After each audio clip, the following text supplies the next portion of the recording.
বন্ধুরা, সম্পূর্ণ পর্ব দেখতে চ্যানেলটি সাবস্ক্রাইব করুন। এবার আয়ুষ্মান পরিবারকে কিছু না জানিয়ে সে কুসুমকে নিয়ে মন্দিরে গিয়ে বিয়ে করে ফেলেছে। কুসুমের সিঁথিতে সিঁদুর, গলায় মালা, দুজনের চোখেই এক অদ্ভুত মিশ্র অনুভূতি, ভালোবাসা আর ভয়ের। আয়ুষ্মান যখন কুসুমকে চোখ বেঁধে আই লাভ ইউ বলে বিয়ের প্রস্তাব দিয়েছিল, তখন কুসুম চুপ করেছিল কিছুক্ষণ। তারপর ধীরে বলেছিল, আমি রাজি, কিন্তু একটা শর্ত আছে। আয়ুষ্মান অবাক হয়ে জিজ্ঞেস করেছিল, কি শর্ত? কুসুম তখন দৃঢ় গলায় বলেছিল, আমাকে বিয়ে করে এখনই তোমাদের বাড়ি নিয়ে যেতে হবে, লুকিয়ে ভালোবাসা আমি আর চাই না। এই কথাতেই আয়ুষ্মান বুঝে যায় আজকের সিদ্ধান্ত শুধু ভালোবাসার নয়, লড়াইয়েরও। আর সেই কারণেই সে এক মুহূর্ত দেরি না করে কুসুমকে নিয়ে মন্দিরে গিয়ে বিয়ে করে ফেলে। বিয়ে শেষ করে দুজন গাড়িতে ওঠে। রাস্তা জুড়ে নীরবতা। কুসুম জানালার বাইরে তাকিয়ে থাকে আর মনে মনে ভাবে, এই বাড়িতে কি আমাকে মেনে নেবে? আয়ুষ্মান তার হাত শক্ত করে ধরে বলে, আমি আছি, কিছু হবে না। অন্যদিকে গাঙ্গুলি বাড়িতে তখন অস্থিরতা। ইন্দ্রাণী গাঙ্গুলি বারবার ফোন করছে, কিন্তু আয়ুষ্মান ফোন ধরছে না। মীনাক্ষী সুযোগ বুঝে আগুনে ঘি ঢালে।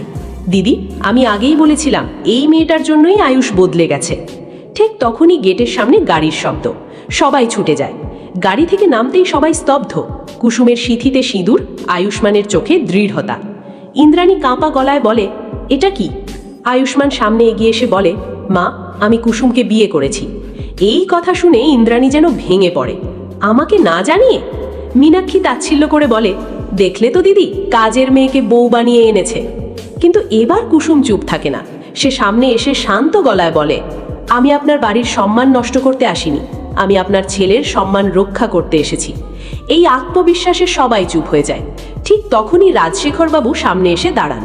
তিনি কিছুক্ষণ দুজনের দিকে তাকিয়ে থেকে বলেন, যেহেতু বিয়ে হয়ে গেছে, এখন এই বাড়ির বউ হিসেবে কুসুমের অধিকার আছে। ইন্দ্রাণী চিৎকার করে ওঠে, না, আমি মানি না এই বিয়ে। আয়ুষ্মান দৃঢ় গলায় বলে, তুমি মানো বা না মানো মা, আমি ওকে ছাড়বো না। এই কথা শুনে পরিস্থিতি আরও উত্তপ্ত হয়ে ওঠে। ঠিক তখনই হঠাৎ বাড়ির বাইরে কয়েকজন সাংবাদিক চলে আসে। কেউ যেন খবর দিয়ে দিয়েছে। ক্যামেরা, মাইক্রোফোন সব একসাথে। আয়ুষ্মান গাঙ্গুলি কি গোপনে বিয়ে করেছেন? কাজের মেয়েকে বিয়ে, এটা কি সত্যি? এই প্রশ্নে ইন্দ্রাণী আরও বিব্রত হয়ে পড়ে। মীনাক্ষী দূরে দাঁড়িয়ে হালকা হাসে। সব কিছু তার প্ল্যান মতোই চলছে। কিন্তু এবার কুসুম এগিয়ে আসে। সে সবার সামনে দাঁড়িয়ে বলে, হ্যাঁ, আমরা বিয়ে করেছি, আর এই বিয়ে কোনো লজ্জার নয়, এটা ভালোবাসার। তার চোখে কোনো ভয় নেই। এই দৃশ্য দেখে আয়ুষ্মান গর্বে ভরে যায়। কিন্তু ঝড় এখানেই শেষ নয়। রাতে দেখা যায় ইন্দ্রাণী একা বসে কাঁদছে। সে ভাবে, আমার ছেলে আমাকে ছাড়া এত বড় সিদ্ধান্ত নিল।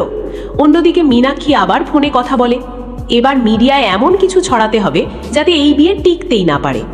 আর ঠিক তখনই কুসুম আয়ুষ্মানের পাশে বসে বলে, লড়াইটা এখন শুরু হলো। আয়ুষ্মান তার দিকে তাকিয়ে মুচকি হাসে, আর আমরা একসাথে আছি, এটাই আমাদের সবচেয়ে বড় শক্তি। দূরে আকাশে বিদ্যুৎ চমকে ওঠে। নতুন ঝড় আসছে। পরের দিন সকালটা শুরু হয় এক অদ্ভুত চাপা উত্তেজনা দিয়ে। গাঙ্গুলি বাড়ির ডাইনিং টেবিলে সবাই বসে আছে, কিন্তু কারো মুখে কোনো কথা নেই। কুসুম প্রথমবার এই বাড়ির বউ হয়ে সকালের চা নিয়ে আসে। হাত কাঁপছে, তবুও মুখে শান্ত ভাব রাখার চেষ্টা করছে। ইন্দ্রাণী একবার তাকায়, আবার মুখ ফিরিয়ে নেয়। সেই দৃষ্টিতে স্পষ্ট অস্বীকার। মীনাক্ষী তাচ্ছিল্যের হাসি দিয়ে বলে, ও, এখন তো দেখছি বাড়ির বউয়ের মতোই আচরণ শুরু হয়ে গেছে। কুসুম কিছু বলে না।